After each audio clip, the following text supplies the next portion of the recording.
Welcome to our channel. If you want to opt out of VPN connection on iPad, follow these step-by-step instructions to ensure everything is properly configured and working smoothly. Step 1. Open your web browser or mobile app and navigate to the main platform or service page. Log in with your account credentials if required. Step 2. Click on your profile icon or menu button, usually located in the top right corner of the page, and select Settings or Account Management from the drop-down menu.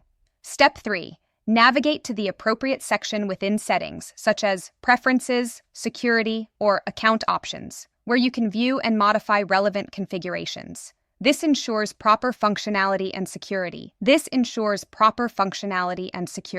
Step 4. Look for the specific option or feature you want to adjust. Click on it to access the detailed settings page. This ensures proper functionality and security. Step 5. Make the necessary changes by toggling switches, selecting options from drop-down menus, or entering required information in the provided fields. Step 6. Review all changes carefully to ensure they match your preferences. Click Save, Apply, or Confirm to implement the changes.